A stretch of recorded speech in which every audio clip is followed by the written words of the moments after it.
Everybody, welcome to Airsoftology Mondays, the show that answers your questions, helps you out in a pinch, and also does an entire show on MilSim questions. Well, almost an entire show. Pretty much the bulk is. I'm your host, Jonathan Higgs, and welcome back for another week full of stuff. And for you guys who all entered in the gas blowback gun builder giveaway from Airsoft Megastore, thank you all for entering. We did get a winner. He got right back to me. His name is Nick R, and he's super excited to build a gun. And I know you guys are all, the rest of you out there are all super disappointed he didn't win, but fear not, we're gonna be doing a ton more giveaways from Megastore and a bunch of other people too. In fact, I've already got a few things in the works, so just keep it here. Remember, if you guys wanna be in the giveaway running automatically, at least one of the entries, and I'm gonna try to really stay core to this from now on, is to sign up for the mailing list. If you want to do that, just head over to airsoftology.com/contest. I'll have a link in the description below, or probably right here on the screen maybe too, and it'll take you right on over, and you can just put your name in the mailing list, hit the submit button, and you are done. That's it, you're in the running. And by you guys being in the list, I'll be sending some special contests just to you, just on that list. So you have to be in the list to even be notified. They won't even be announced here. So guys, there's a lot of incentive to sign up. Of course, you'll hear from me about once every couple weeks, maybe once a month. I'm not gonna bug your inbox or anything. So there is an added bonus there too. Also coming up, I do have some big events heading off to Ironclad here in 2 weeks. Yeah, I think so. It's the weekend of September 12th. So that's coming up very quickly, just 2 weeks away or less than that now. And I'm starting to get packed. And that's why I really wanted to talk about some MilSim stuff this week, because it's kind of fresh in my mind. I've got that. I've got Operation Irene I'll be heading to in October, early October, and then Faded Giant in November. That's kind of my fall lineup for MilSim. So it's gonna be one a month, and I got a ton of editing to do. I've got a bunch of videos from Copperhead all coming out. I know I keep telling you they're coming, but I've actually almost edited every single one of them. So stay tuned. I'll be announcing here on Mondays. I'm really hoping to get the first one up maybe this week, if not next. I know I keep leading me on, but it's coming really soon. But I want to make sure once it gets going, there's a nonstop flood of weekly MilSim event videos from here on out. Oh, and before we get into the questions, I do want to tell you guys, if you want to get your question on the show, it's really simple. Put it down in the comment section below, vote up your favorites, and they'll get on the show. And be persistent. I get a ton of fantastic questions. I can't get them all in on every single show, so just keep putting them down there every single week. I read every single one, including all you little weasels out there that try to enter in the contest with the question the last day by putting multiple questions down there. Yes, I read them all, and yes, I deleted all your duplicates. That's right, I'm looking at you. I know who you are. But yeah, I do read every single question. So guys, again, thank you for asking those, and now it's time to answer them in your questions.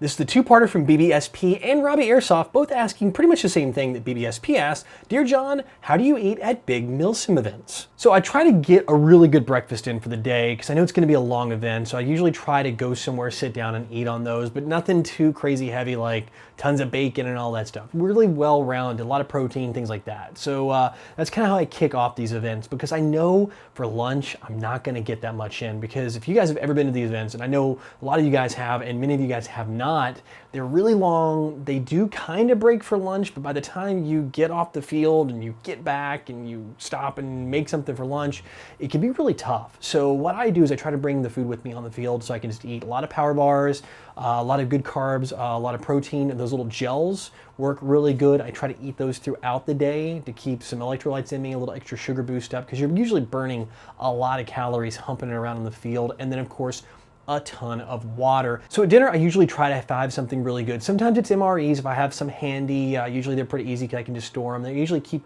one or two of those as just a backup with me at all times, but I usually try to bring something with me there.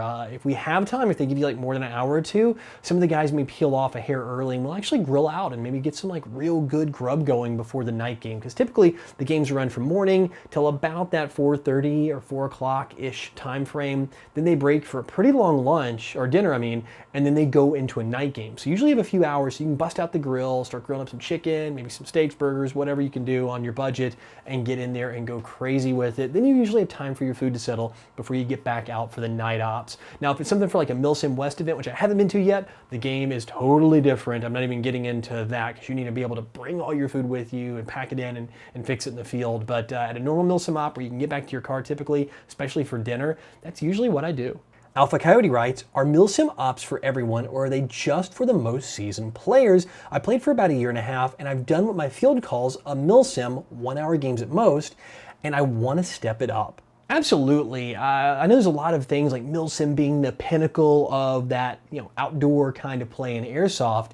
And yeah, they are for everybody. Don't let it intimidate you. Really, the most important thing when you go is just make sure you have the few extra things you need.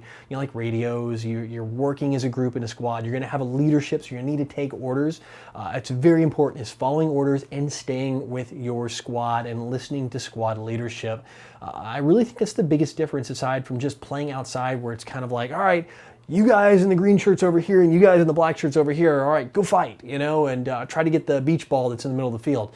There's a lot more objective-oriented gameplay, and sometimes your objective is to go get a building and hold that building. So it at times can be a lot less exciting, if that's a way to describe it, than your average skirmish. Skirmish is all about getting in there and just shooting and going crazy, and then it's over in 20 or 30 minutes, maybe an hour like in your local fields, that game you mentioned.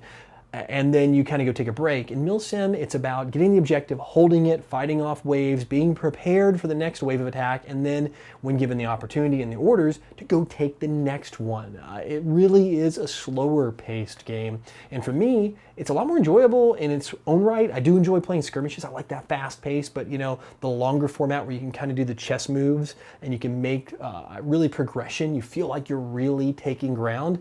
That's what I really enjoy about the MilSim event. So yeah, are they for everybody? Heck yeah, they're really not that hard. Like I said, as long as you follow squad orders and directives and you're willing to work as a team, they're great. Pirate Ship Productions writes, hey Jonathan, I was wondering if the G&G 2015 combat machine or similar guns will be effective in a MilSim environment such as Broken Home, or do I need to go for a higher quality in order to remain competitive? You wouldn't believe the guns out there. I know people think, all right, I gotta go drop $1,000 on a Mark 18 or an HK416, which, don't get me wrong, they're great guns. I mean, I've got replicas of both of those, but to go out and play at a MilSim Op, you don't need either of those. I mean, to be honest, a lot of the engagement distances, especially if you're playing in a mount facility, so like in a kind of the urban combat, military base kind of layout, you can deal with a lot less engagement distance. So most of the guys I know don't even have guns that are turned up to the actual event limits. I mean, most of these people out there, at least half of them at least, are running guns that maybe shoot 350. Instead of 400, 400 being the limit at most MilSim Ops. Some are a little more, depending on which field you go to or which op you go to. So yeah, as the combat machines, the new models out, heck yeah, they work, man. I mean, any gun will work as long as it's a good company, like G&G, Elite Force, KWA, Crytek, GMP, you name it. I mean, I'm sure I've missed a dozen. Echo One. There's a lot of great guns out there, a lot of great companies making those guns. Ares, I almost forgot Ares. That all will hold their own. I mean, I've seen guys out there with Lancer guns do great. I've seen guys out there with, Echo One guns doing just fine, running. And, these are like $200 or less guns. So it really is more about getting out there and just, working as a team, like I mentioned in the last question, or, really going for those objectives and, making those shots count, because typically you're at an ammo limitation. You're usually stuck with mid caps, and a lot of guys will limit how much ammo you can keep in your mags at any given time. So it's about making those shots count. So you're gonna wait for people to get a little closer, and you're not gonna be all crazy with the full auto fire. And yeah, the G&G or any gun like it, kind of at that mid-tier gun range, are just perfectly fine for MilSim, even though you may hear you gotta have something bigger, they really do work.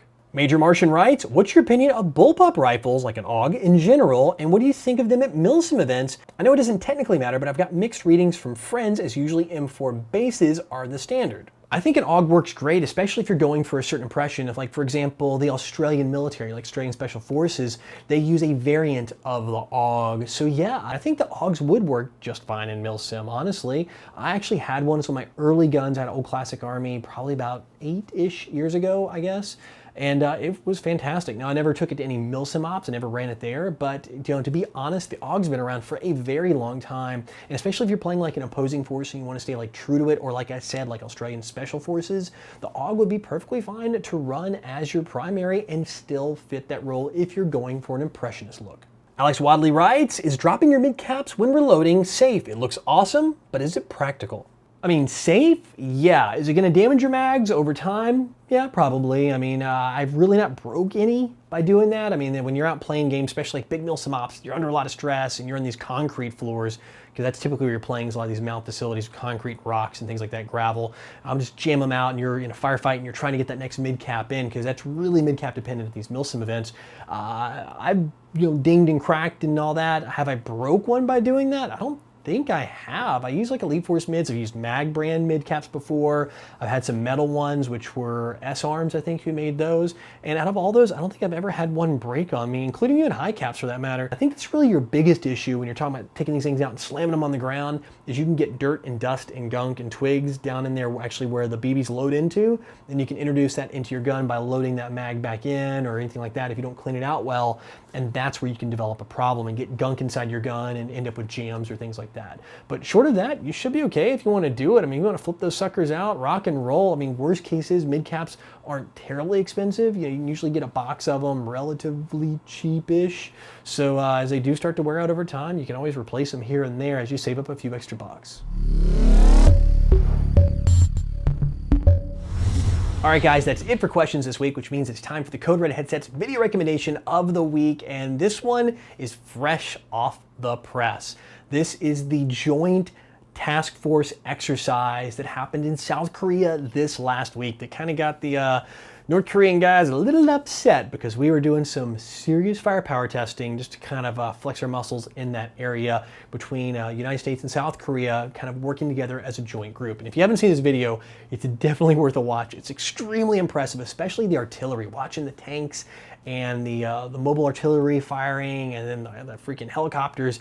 It is awesome. It's just really impressive when you get to see like the sheer firepower of what a truly industrialized country can do, especially when they work together. And I feel bad for this poor mountain. If there was anything on the side of this mountain, there's nothing left. I mean, they have leveled it. But yeah, it's definitely worth a watch. It's actually, I think, like 5 or 6 minutes, and it's really cool. I've watched it like 3 or 4 times.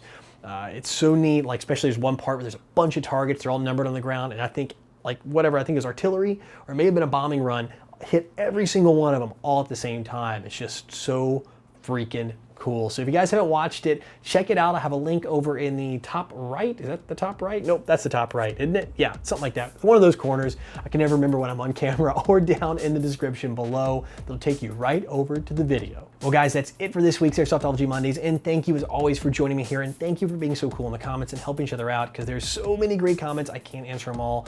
I really wish I could, but you do such a fantastic job helping each other out down there, and I love this community we've built. And remember, like I said at the beginning, if you want to get your question on the show, put it on down there, vote up your favorites, and they'll get on a future show. I promise I read every single one. I just may not be able to answer every single one. And next week we'll be doing Mondays. It'll be a little shorter version of Mondays though, because it is a holiday. I'll be shooting it a little bit in advance, so make sure if you guys have your questions, get them in early for next week, because I will be doing an early shoot of Monday, so I'll be probably shooting on maybe Friday of this week or Saturday. So definitely want to get those questions in if you guys want to ask them sooner than later down there in the comments. But again, guys, thank you so much, and I'll see you next week for Mondays. But until then, go out, have some fun, play some airsoft, but no matter what you do, call your freaking hits.